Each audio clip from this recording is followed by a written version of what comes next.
Assalamualaikum warahmatullahi wabarakatuh. Kami dari kelompok 2 akan menjelaskan hasil pengerjaan dari pengujian hasil web TO Mugni yang dibuat dari prototipe Figma. Sebelum memasuki penjelasan, izinkan kami memperkenalkan diri terlebih dahulu. Saya Nova Septiadi. Saya Muhammad Talib Sidik. Saya Ajara Siti Fatimah. Saya Sony Gunawan. Saya Muhammad Ajri Alimin. Oke, selanjutnya Kita akan membahas materi yang akan dilanjutkan. Sekian, terima kasih. Untuk latar belakang masalah, yaitu TO Mugni merupakan warung tradisional yang berdiri sejak 2005 di Jalan BKR Tasikmalaya. Omsetnya sudah mencapai belasan juta rupiah per hari, dengan 6-8 karyawan. Namun, seluruh transaksi masih dilakukan secara manual, mulai dari pencatatan pesanan hingga pembayaran tunai.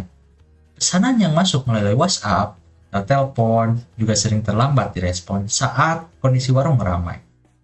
Sementara solusi seperti GoFood atau aplikasi kasir dinilai kurang sesuai karena menambah beban kerja dan mengurangi keuntungan usaha. Oke, next. Nah, untuk selanjutnya yaitu fase 1, itu riset. Kami melakukan wawancara secara langsung dengan Ibu Aisyah selaku pemilik warung. Dari hasil wawancara diketahui bahwa beliau merasa penggunaan teknologi atau menyulitkan di tengah aktivitas yang padat.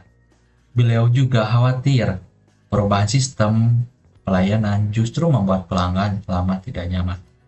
Saat ini seluruh aktivitas mulai dari belanja bahan, menerima pesanan, hingga pencatatan transaksi masih dilakukan secara manual. Di sisi lain, beliau bangga karena usaha ini berkembang dari modal kecil, namun tetap memiliki kekhawatiran terhadap biaya sewa yang terus meningkat. Oke, next. Berdasarkan hasil wawancara, kami menyusun persona utama yaitu Ibu Isa Aisyah, pemilik TO Mugni sejak tahun 2005. Tujuan beliau adalah mempertahankan kualitas rasa, meningkatkan kesejahteraan karyawan, dan memiliki tempat usaha sendiri. Sedangkan kendala utamanya adalah belum adanya sistem kasir, pesanan WhatsApp yang sering terlambat, serta solusi digital yang belum sesuai dengan kebutuhan warung. Dan dari core problem and how might we, dari hasil riset tersebut kami merumuskan masalah utama yaitu kesulitan mengelola pesanan dan transaksi secara bersamaan karena belum ada sistem yang sesuai dengan kondisi operasional warung. Oleh karena itu, kami merancang solusi berupa sistem pencatatan pesanan dan transaksi yang sederhana, mudah digunakan dan tidak bergantung pada platform pihak ketiga. Baik. Aplikasi ini memiliki 5 fitur utama, yaitu dashboard, daftar menu, pesanan, laporan, dan profil. Alur penggunaannya dimulai dari login, memilih menu, sistem menghitung total secara otomatis, menyimpan transaksi, mencetak struk jika diperlukan, lalu seluruh data langsung tersimpan ke laporan sehingga kasir tidak perlu menghitung secara manual. Baik, selanjutnya sebelum membuat tampilan akhir, kami menyusun wireframe sebagai rancangan awal antarmuka. Total terdapat 7 halaman, mulai dari login, dashboard, transaksi, hingga laporan. Tahap ini pada tata letak dan alur penggunaan sebelum masuk ke desain visual. Setelah wireframe selesai, kami mengembangkan desain akhir di Figma dengan konsep yang sederhana dan mudah digunakan. Warna hijau dipilih sebagai identitas utama karena memberikan kesan segar dan ramah, sedangkan warna kuning digunakan pada informasi kembalian agar lebih mudah diperhatikan oleh kasir. Selanjutnya, saya akan mendemonstrasikan prototipe secara langsung. Dimulai dari halaman login, kalian akan diminta untuk memasukkan username dan password terlebih dahulu.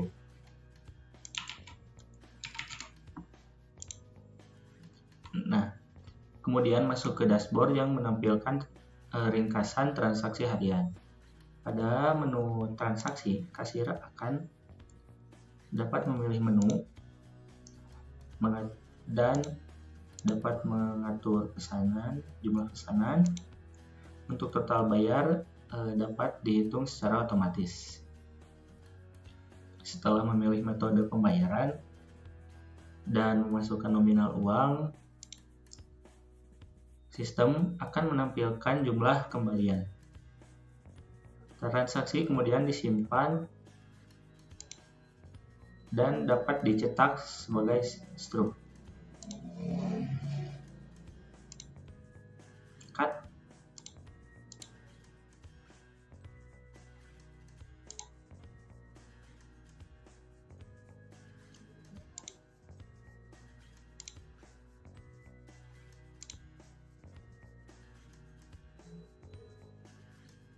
Oke. Seluruh data juga otomatis masuk ke halaman laporan sehingga tidak perlu direkap secara manual. Jika ada pesanan dadakan atau pesanan yang salah, pesanan dapat diedit atau diubah pada riwayat pesanan. Misalnya ini. Dan dapat dicetak ulang pada halaman ini.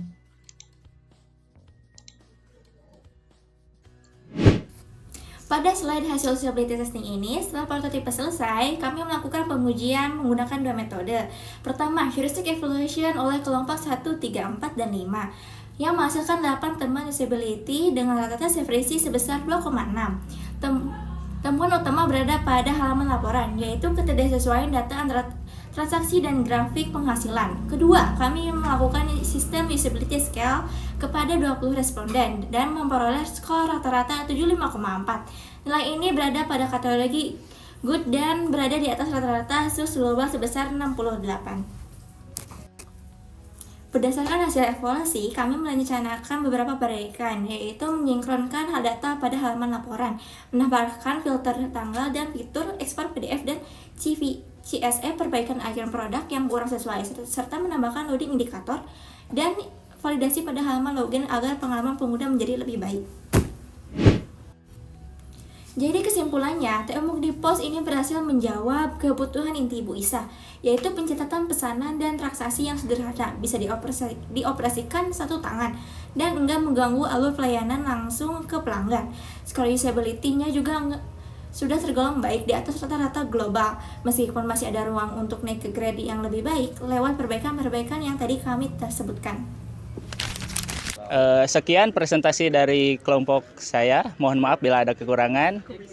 Wassalamualaikum warahmatullahi wabarakatuh. Waalaikumsalam warahmatullahi wabarakatuh.